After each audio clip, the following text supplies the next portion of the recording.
You're listening to the Business of Pharmacy podcast with me, your host, Mike Kelzer.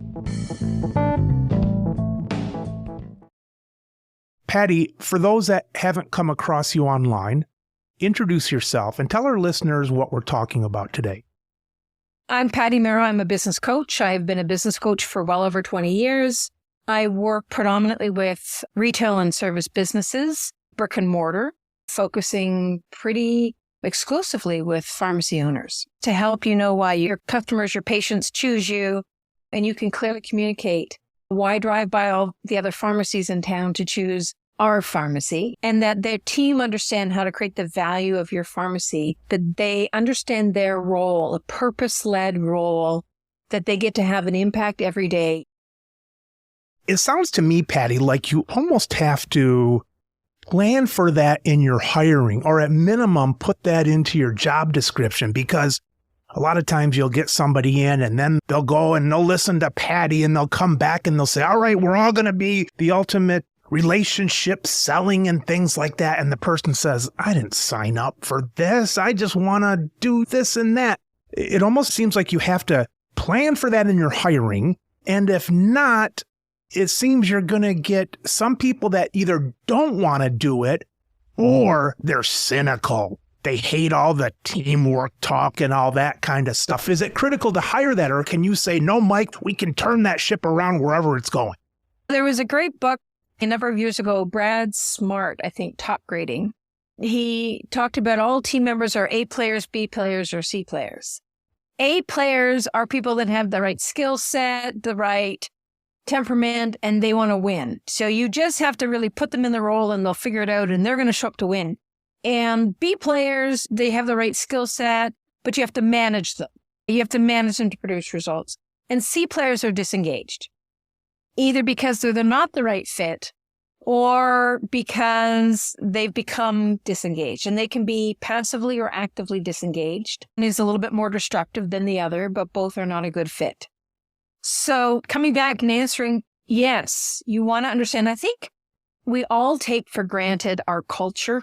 The pharmacy's culture is really the core values of the owner, because whether they've been defined or not, that's in the background of who you're hiring and how you're training and what's most important and what are you reinforcing. So yes, I love doing a core values exercise, but really it's already there. We're just defining what's already there. And we can take it for granted. So we take it for granted and we hire for something and we're missing what we take for granted.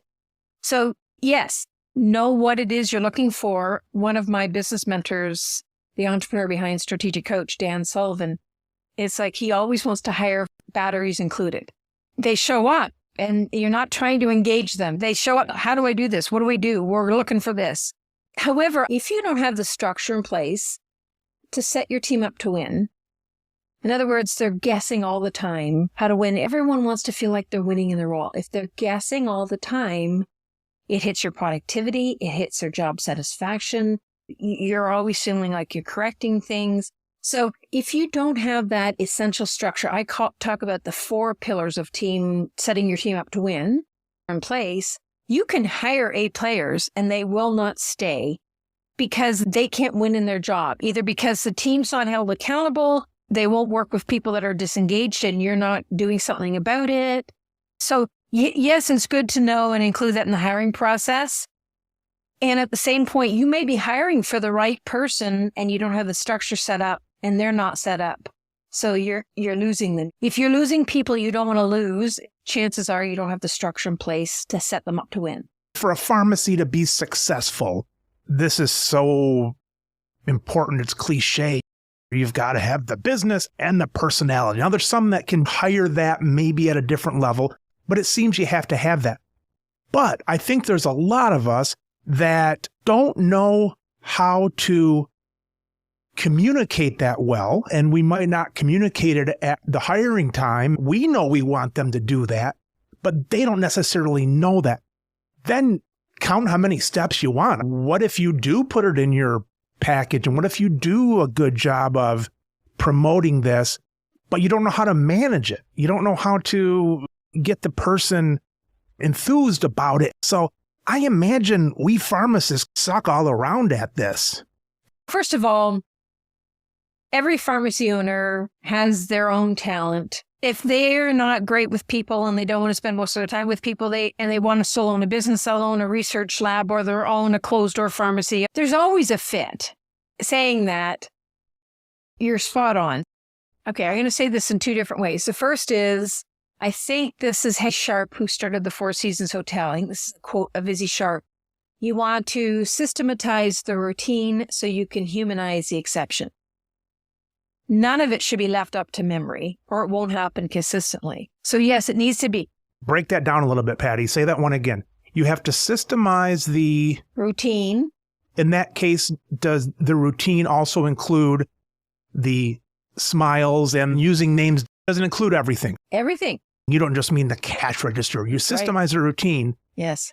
But then the exception, what do you have to do for the exception? Humanize the exception. All right, now I don't know what the hell that means. So what does that mean? Well, so if you don't have good systems in place, okay, then everything is an exception.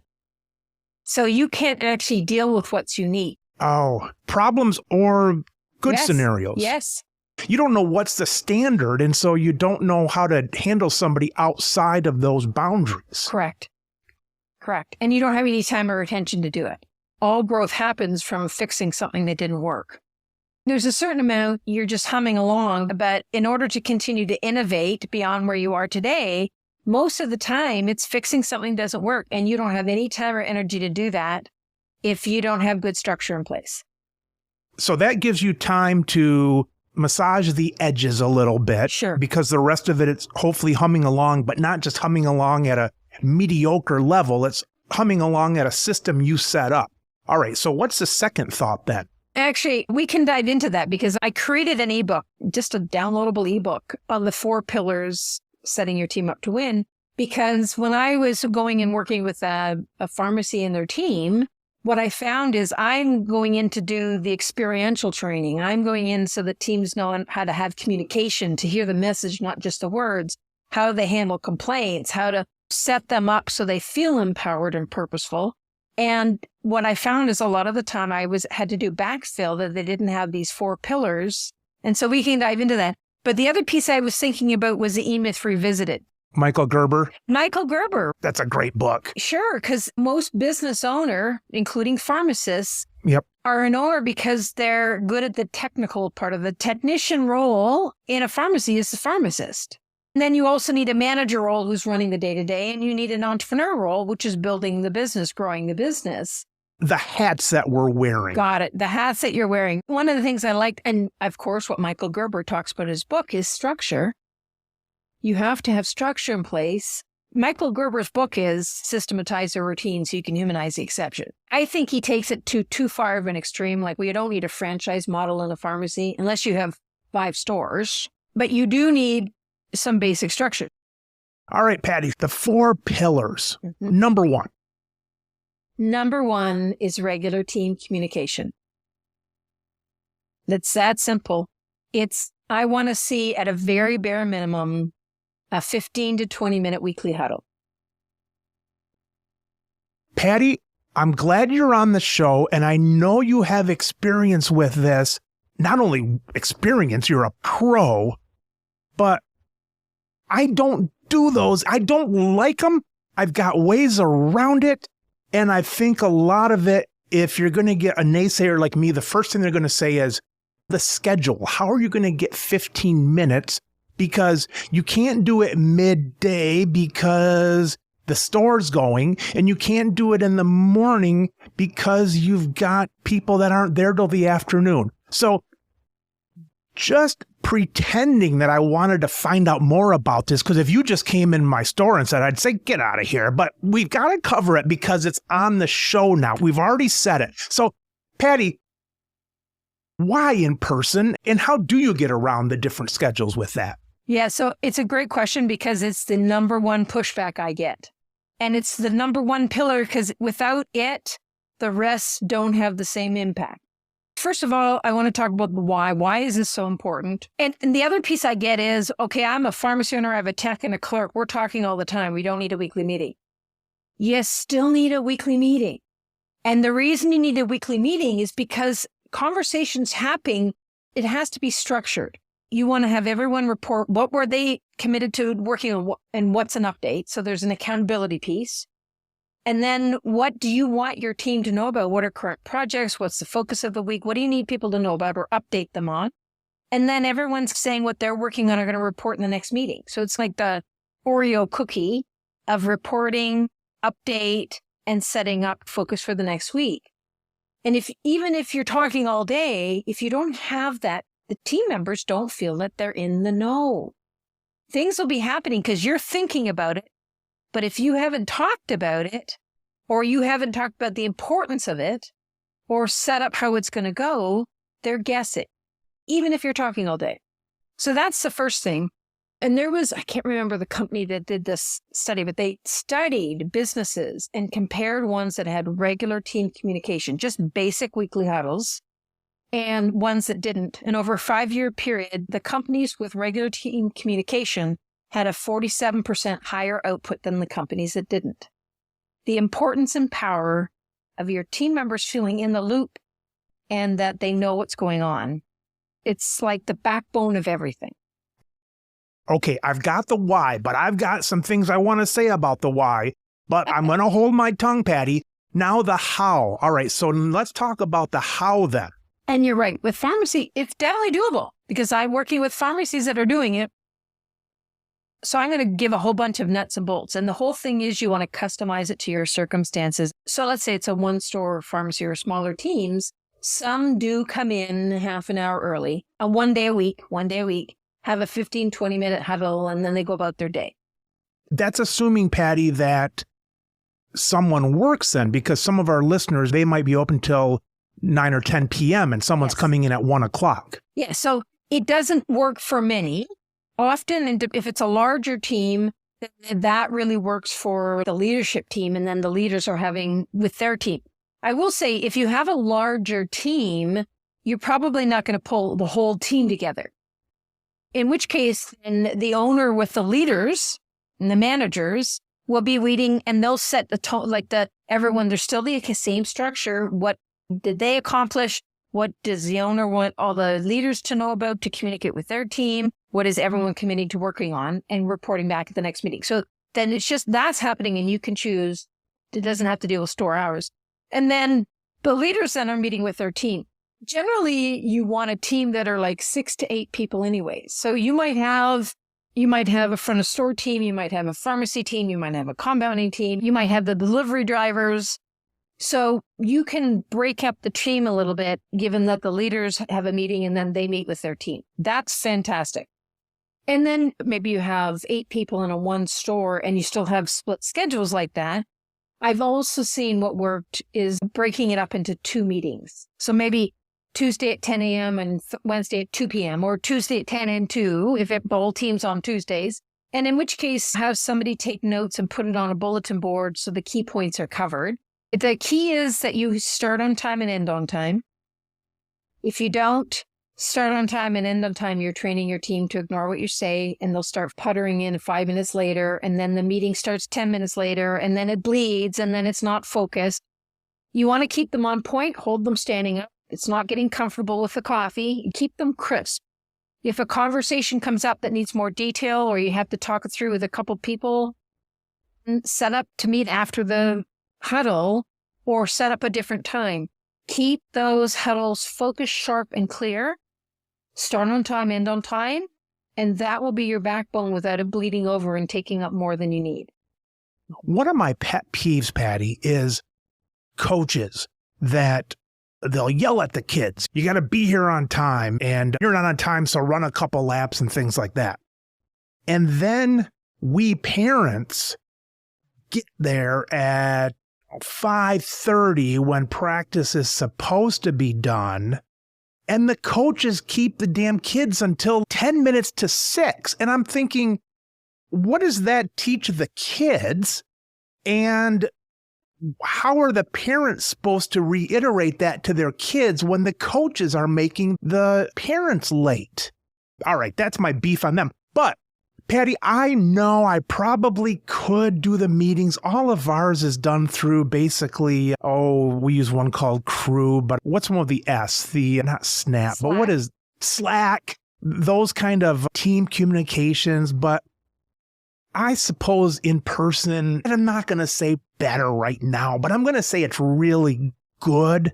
But some of those, Patti, if I'm going to have that meeting, I might as well go to the high school drama club. Isn't there a lot of just drama? And I don't know if we are skilled enough as business owners to put up with all the drama and bitching at one of those meetings. So a couple things. I'm going to go back to the weekly huddle. That's the backbone. And that has to be in place. There's actually 3 different levels of meetings, if you will. There's the weekly huddle. There's a once a month team meeting that's more like an hour long. And that's really training and deeper in depth. I have companies that do a once a year or twice a year retreat. And that's more goal setting and maybe team bonding and a picnic. But the whole piece with the weekly huddles is they have to be crisp. They got to be crisp. They have to be crisp. And you made a really important point, I think, with the sport coaches. I have to say, if I had a sport coach doing that, I would say, we will honor being here on time, which is what you've said, we want the kids on time. And we count on you to honor that you end on time, or else we're teaching the kids to ignore it. I love that example because it's also true for businesses. Guess what kid's going to be riding the bench then, Patti? No, it's true with businesses. Everybody all around should be doing that. We train people how to show up and how to treat us. We train it. And I don't mean give them a hard time. And listen, if you show up on time and you start on time, and if people show up late, then they missed it, and you talk to them afterwards about what happened and how important it is. But if you start late, you train them to ignore what you say. And if drama comes up, it's like, well, that's an interesting point, Mary Sue. But Patti, I did not say it was a woman. Okay. To be fair, most pharmacies teams that I work with are female. So I can't say I wasn't thinking it. I just said I didn't say it for the record. Okay, Frey, that's a really good point, but we're not going to spend time on that in this meeting. That's right. If you want to talk to me after, just in a nice way, keep it on target. I will say, so this is almost the measure of success in the Absolutions training I do. About halfway through that 12-week program, I want to see a fundamental shift that the team shows up to those weekly huddles and they're driving the meetings because they're stepping into that purposeful role and they feel empowered. It starts off that you're, as the owner, you're pulling everything out. And what did you do? And what was your update? I want to see that the team shows up, but they want to start owning that. What do they need to know? And that's where that in-person helps. That's where the in-person can flip that, where you're never going to flip that with Slack or the Microsoft, whatever. You're not going to get that flip. So that's cool. That's exactly right. So that's the first pillar. It's the one I get the most pushback on for exactly the reasons you said. And yet you're losing people you don't want to lose because players won't stay in an environment that they don't feel productive in. So retention's a big deal. I worked with one pharmacy owner, and his estimation is that his team was guessing 85% of the time what he wanted. And that's what we have to eliminate, because talk about a hit to productivity. All right, Patti, number 2. Pillar number 2 are position agreements. It's a step beyond a job description. A job description was really describing the tasks of a role. And a position agreement talks about who do they report to, what's the result statement of that role? In other words, how does that role contribute to the success of the business, the pharmacy? There's a spot for the tactical work listing the tasks, but then what are the position-specific standards of success? And what are the company-wide standards of success? The company-wide are the same for everyone. You wear name tags, patients are greeted within 3 steps of being in the store, show up on time, you need to be at your workstation at the beginning of your shift, no cell phones. And here's the piece. If you're going to have it in as a role or a standard, especially company-wide, you have to be willing to reinforce it. Because if you say no cell phones at your workstation during your shift, then you have to reinforce it, or you teach your team to completely ignore everything. Absolutely. Right? Or if you do it with some and others, there's favors and all that stuff. Absolutely. And that will completely destroy your culture. Again, you're really just talking about your core values, but put them down into your measures of success. And for each of the work listing for, let's say, a technician role filling scripts, so what's the standard of success? Filled within what time frame? Accuracy, customer-patient interaction. You take the guesswork out.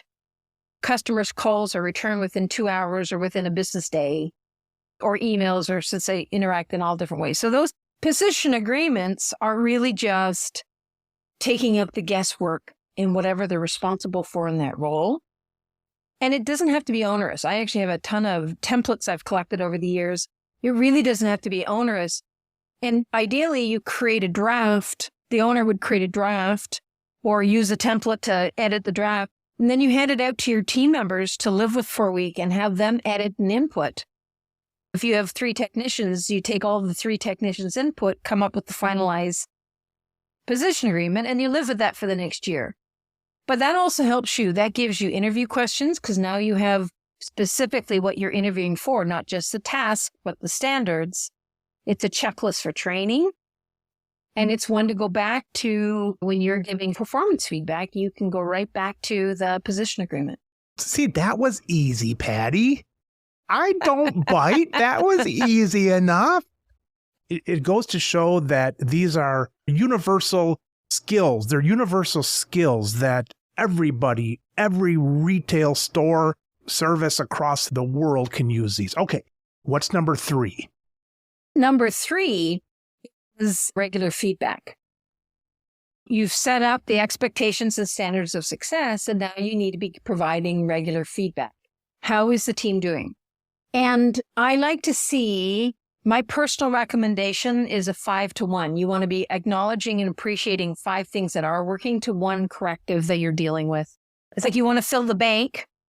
The rule of thumb is that wherever you put your attention, that's what expands. And especially as owners, where our natural is to deal with what's not working. And we need to also pay attention to what is working. It's not just exceptional. It's that people are doing their job well and they're hitting the standards. You want to acknowledge and appreciate that. I will give a secret here because my methodology of giving corrective feedback is I start with acknowledging what is working, specifically, not fluff. What can you count on this person for? Why are they part of your team? And if you can't answer that, that's a whole different conversation. But I start with what is working specifically, and then we say what isn't working specifically. Again, not fluff. People can't deal with an overview. They can't make any change. And then what's the improvement action? What's the outcome that you want to see? For example, Frank. All right, Frank. The problem is, Patti, our listeners can't see this, but you did it in quote. Oh, did I? No, I'm just kidding. You're still talking about the women. Okay, all right. Frank. So, Frank, you're a valued team member with us. You're fast, you're accurate when you're filling prescriptions. You work well with the team. You're an important part of our pharmacy. And you've been late twice in the last 3 weeks. And here's the thing. You're on the schedule because we need you in the store, and you're letting your whole team down because they have to compensate. We can go into a conversation. What is going on? Can I help you figure out a structure? What needs to happen that you're here on time? And on time means you're at your station for the start of your shift, not walking in the door. And then setting clear expectations. What do you need to see by when? How are you following up? So be specific. One of our newer technicians, she lives like 45 minutes away from the store. The other day, I'm coming into work and she's out in a different car with someone else. It was her mother that dropped her off. And she came in and she showed me a picture of a deer that had jumped through her windshield. I said to her, and I said to my wife, I probably told 2 or 3 people this, and I said it aloud in the pharmacy. I said, Sam, we don't always see that. I've got employees in the past who have stayed home because there was a snowdrift in their driveway, which had taken a few minutes to shovel out of. I said, we don't always see that. And just today, I said to her, she did a nice job waiting on a customer. I said, Sam, right there. I said, you do a really nice job on that. Well done. So I'm picking out these things. It's not in stone, but I'm trying to look for one thing a day where I can pick it and say, that was a good job on that call to the doctor. Way to go. Then it makes the you've been late or you didn't give that one customer the nice thank you, whatever. Or you were focusing on something else. That 5 to 1, I think of that almost like a week's worth of work. And the 5 to 1, it's like always having that on your awareness that you're looking for things to acknowledge, appreciate. I like the idea. This actually came from Chris Corneliuson. Acknowledge what you saw, why you're acknowledging it, how it makes a difference for the business and the patient. So, like why is this so important? So just flesh it out. And when you have corrective action feedback to give, I still start with acknowledging and appreciating. And it's like the secret weapon, because if you start with saying, okay, you're late again, we have to deal with this, they're deflated like they're a bad person. If you start with saying, listen, I just count on the interactions you have with patients. I just heard you with Mary Smith yesterday, patient. Yep. And you were late again this morning. We have to talk about it. If you start with acknowledging specifically what is working, they engage with you like they're not wrong or bad. It's just, we need to work on this. Patti, I've talked to some people, and this came about, I think, God bless them, in the Steve Jobs era where the CEOs kind of had to be a-holes a little bit. Everybody picked up on that. But don't fall for it. Even if people know they're coming in for the sandwich of good, bad, good. And I know there's some things in there that we shouldn't do. If you're going to say something that you think is bad, say it so they don't walk out not knowing what the hell happened. Mm-hmm. But say all you want to as a hard-ass CEO. People want that sandwich, and it's human nature. People need to hear that. It looks good in print that you can be a tough person, but it's not true in real life. It has to do with, are you engaging people to be their best? And my only pushback on the sandwich thinking is I find people get into fluff. Yeah. And you must be specific. You must be specific on what you're working on, how you can get it, and you must be specific on what's not working. It can't be, I heard this from so-and-so. None of us can change something. If it's not specific, then it feels like they're bad or wrong. Are we setting your team up to win? And if you're not investing the time to set your team up to win, should they be on your team?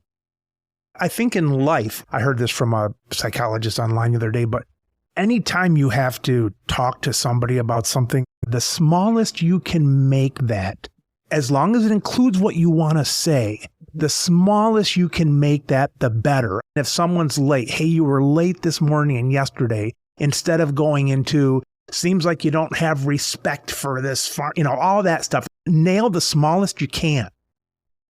Number 4 is be clear on why choose your pharmacy, the value proposition. I find most business owners and teams think about and talk about their business, their pharmacy, based on what they sell. So in pharmacy, that's filling prescriptions, selling prescriptions. And I want everyone to consider that whatever you sell is just a vehicle for creating value. For pharmacy, it's what brings your patients in the door. And once they come in the door, how are you helping them? How are you helping them live better lives, be healthier? And that'll be unique to your pharmacy. I worked with a pharmacy owner, and she kept trying to build like a diabetes program. It's almost like you think that every pharmacy should have a diabetes education program because so many other patients, any pharmacy, are going to be diabetes and helping manage diabetes. And I'm not saying don't do that, but they had gotten diabetes education certified. They had gone all down to do this whole massive program. And when they actually looked at where they're putting their resources based on how their patients were engaging with them, it was families with young children. She had done a phenomenal job. Her pharmacy was phenomenal dealing with families with young children. And they were connected to all the pediatricians. They had a waiting room with toys and fun things for kids. TV at kid level, they gave balloons out, they did free flavoring, and that was their target market. And so they just put that full focus in on that. If you had a young family, that's the pharmacy you went to. That was their big win. They still had diabetes patients, and they could find ways of supporting and helping the diabetes patients, but they didn't need a full-blown diabetes education structured program to do that. Their effort was better on creating events for families with young children. I think a lot of times in business, maybe we're bored with what we do or we take it for granted, and we want to sometimes do something different to see if the entrepreneur in us is correct. Can we build this little part and so on? The problem with that, though, is sometimes you still have the pieces that are connected that you're trying to get away from. Let's say you're sick of the PBMs. You're trying to get away from it. So you're trying to prove your entrepreneurship in this little piece of the business. In the meantime, the stuff you're doing well suffers, and the entrepreneurial project you want suffers because it's still attached to the bathwater. And it almost seems like we should do more freely as an entrepreneurial project that's not even connected. Maybe it's a website with a different name, or maybe it's some other, maybe not even in pharmacy. A lot of times we lose our focus with these little trips we want to take. Listen, I have a whole new startup I'm in process because it was a sidebar idea that I thought, oh, that's very good. And actually, it's the second one. The first one I parked because it involved using VR, virtual reality technology, and I don't think we're ready for it yet. I still like the idea, but it's parked for now. So some of it is doing relevance, but some of it's also, I agree, Mike. I mean, you need that entrepreneurial piece in there, but you have to have your current business, like that running tickety-boo. That's the back to systematizing the routine. So you can free up enough time to be innovative and grow. One of the companies that spends the most money in the world on advertising is McDonald's. You got McDonald's and you got their apps, and they want people to come in and work there, and they send them to college, and Ronald McDonald houses and new products and all that kind of stuff. They were the pioneers with fast food and all this kind of stuff. I went in a couple years ago to a McDonald's. I was going to get a cup of coffee. There was no one in line, and I waited for like 3 minutes. And I left. And so here you've got the biggest machine you can imagine, based on people still, and I couldn't even get a damn cup of coffee because that part wasn't going. In pharmacy, that's what can happen. You get some of these projects, and it's 5% of the business, but it takes up 50% of your effort, and everything starts to suffer. If you're doing something different, it's got to lend itself to something. But if it's not lending itself that closely to something, at least it has to be a big part of your business so you can get into the economies of scale, so it starts its own momentum and train going. Patti, all right. So now what are we doing within those 4 pillars now that we have that fabric of communication? Mm-hmm. Fabulous. Then the next piece really, Mike, is, are your teams set up so they understand the importance of their role, that they get to step into every day a purpose-led role, that they have an impact. They feel proud of what they're doing. They love coming to work. And there's a partnership there. And everyone's important. Delivery drivers are often the full experience of the pharmacy for patients that never go into the physical store. And it's a crucial role. Do they know how to go out and have that impact? I call it the Up Solutions Team Success Training. And it's having team members understanding the winning mindsets. Like anyone who's worked in your pharmacy for 3 months or more, you're an expert compared to your patients. And also the awareness that your patients don't even know the questions to ask to make an effective decision. They have no idea what you know. So if you're not paying attention to who they are, what might they need, asking questions. And sometimes the questions are just helping pull out the information that the patient needs to consider to make an effective decision. Just helping them make effective decisions. And if the team understand that's their role, and they're not selling, but they are educating. It's like the only way we can rip patients off is if we're not talking to them and finding out what they need and making recommendations. So when the team members understand that, hearing the messages being conveyed, not just the words with customer communication, just the tip here is that anything a customer says to your team, they're telling the team what's important to them. That's the underlying message. If they're saying thank you for something, they're telling you what they value. If they have questions, they tell you what they don't know how to navigate. And if you have common questions, like nobody can find where the cold and flu medication is or the cold and flu products, you don't have a good signage or you need to change it. So paying attention, handling complaints. I like the complaint is a gift formula from the book, A Complaint is a Gift. For me, complaints are probably the most important form of customer communication. but they're very uncomfortable to deal with. And yet, if you can train your team to handle complaints well using this complaint as a gift formula, which sets the patient at ease, that sets the team at ease, and really start to hear both problem solve, but also use what they're learning to make improvements, it becomes a competitive advantage because most companies fail miserably at this. People forget all their complaint skills. Training, it goes out the window once someone challenges you. Your lizard brain awakens and all that stuff. It's exactly right. And it's an interesting thing. All the studies I've seen is that raving fans are almost always created because something went wrong. Yes. And how it was handled turned that patient or customer into a raving fan. Absolutely. And now they're literally out marketing you. Absolutely. Yeah. I think in their head they say, they solve this, and now they're going to solve everything. They've proven to me that anything that happens, they can take care of. And they felt hurt.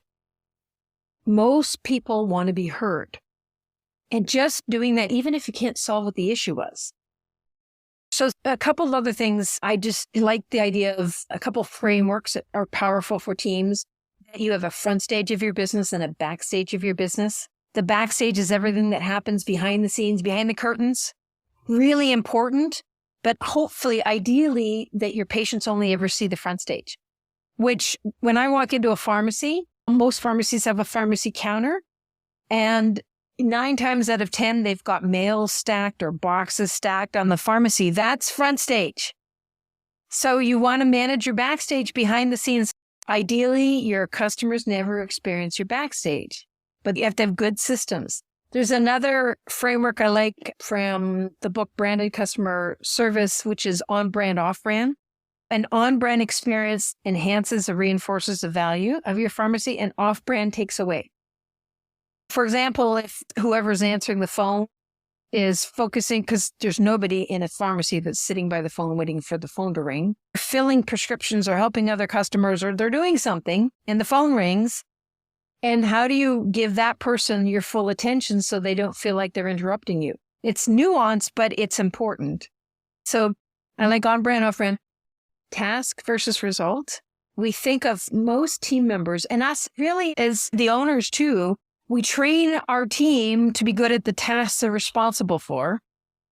When you start looking at what's the result, you start focusing on how do they do their tasks. One of my favorite examples of that is if you've ever been in a store that there's somebody stocking shelves, they're front stage. But it's a backstage activity. But if you're doing it when customers are in the store, it's front stage. And you can see there's going to be some people that think their responsibility is stocking the shelves, unpacking boxes and stocking the shelves. But if you're in the front stage of the store and there are customers in the store, they're customer service. So now you're talking about paying attention to that, not just the tasks. When you're in the pharmacy, you're on stage and you don't get the liberty to not treat some people well and other people you treat well. Here's a case in point. Obviously, in a pharmacy, we know a lot of people. Every pharmacist does. Every pharmacy does, techs and all. I am careful when somebody comes in that I know very well, and there's somebody else in the store too, 1 or 2 people. I'm very careful not only to say hi to those people, but also to give them some of the same animation I'm giving to the person that I know. So instead of just saying, "Hello, Bob, we'll be right with you," and then going over to somebody, give them a big hug and this and that. I'm not saying you have to give Bob the hug, but you do have to give him a good handshake and a slap on the back and then go over to see your person. Because you can make them feel like an outsider, not because you've done something wrong, but relatively speaking to what you did to the person that you're welcoming more. You have to have people feel included. And that's a great example, Mike, that it's almost like you want to treat people for the future you're creating together, not just what you know now. I started working with pharmacy owners in 2007. At that point, you could still make a decent income and not run a good business. You could be a pharmacist and not run a great business. Now you really have to run a great business. You have to understand your role of being an entrepreneur as well as a manager and producing the work of your business well. And there is a little bit of a shame to that, because I'm sure some of them were good community pharmacy, but they weren't able to manage the scale, that the squeeze of DIR fees and decreased reimbursements and the hoops you have to jump through. Unfortunately, because I talk about having healthy local businesses is what determines a healthy local community. And the cornerstone of that is pharmacy, because you just aren't going to get the healthcare support from a chain. Their whole focus in the chain is transactions. Whereas in a community pharmacy, it's about patient outcome being relationships. Who would be a decent customer for you? So the pharmacy owners that I generally work with, I said, are industry transformers. And when I say that, I don't mean to throw out a big term. It's that the pharmacy owners, they're committed, they're passionate about pharmacy. They're passionate about community pharmacy. They invest in their team. They see the value of their team. And obviously they're coming to me because they want to have their team step up to another level and be that partner in delivering the value of the pharmacy. But they're often trying new programs. They've got a good sync program, or they're developing clinical services, or they've got a really unique how they talk supplements. They're always pushing and learning and growing. What you were saying, Mike, is like your passion projects, because you see where the need is and you create a solution for the need. That's what I mean by an industry transformer. Most of the pharmacies that I work with have multiple locations. They've gone beyond the one store. I do have a group program for the single store if that's a better fit. So generally who I'm working with are the ones that are, they're often leaders in their state pharmacy association, or they're very involved in the community. I'll give an example. This is a pharmacy owner that I work with. There was an experience that a patient went through a drive-through for an antibiotic prescription, and the pharmacist went through the drive-through and made a recommendation to take a probiotic, and why. And it so impacted that patient. Turns out she's the HR director for a local company with 700 people. And she knew the importance of taking a probiotic, but no one had ever said it to her. And that led to this company creating a whole health well-being program for this 700 employee locally owned company. But it's paying attention to that. And listen, we all get into periods that we're frustrated. It's that people that are committed to growth don't stay there long. It's good when the drive-through people are nice, the people at McDonald's taking your money and that kind of stuff. But I'd like to give back to them, at least a smile, how you doing kind of thing. So I was coming home from up north a year ago, and I pull up at Burger King, and I said, I'd like an ice cream cone. So I pull up, and this lady hands me the ice cream cone. And I go to hand her my credit card, and she brushes it away. And I'm like, boy, I made her day, and she just thinks the world of me now. I gave her a charming smile and all that stuff. She didn't even want to charge me for this thing. I go home and I tell my wife, and she's like, that's because you're a senior citizen now. Broke the magic. Only the wife could tell me that. Everybody else would have just kept their mouth shut and just said, you're right, Mike. But she keeps me straight and narrow. Patti, I'm going to put this in the show links, but where's our listeners going to find you? PharmacySuccess.com is my website. And please connect. Absolutely, please connect. There's also a media tab, a blog. I was on a ABC morning show in Las Vegas. There's some great content on there, including the 4 Pillars ebook to download. Patti, I appreciate you joining us. It's fun to have somebody that is outside of the industry officially, because you're not a pharmacist, but really in the pharmacy because you have the heartbeat of what's going on there. Keep doing what you're doing. Thank you, Mike. What a privilege to be on your podcast. Thank you.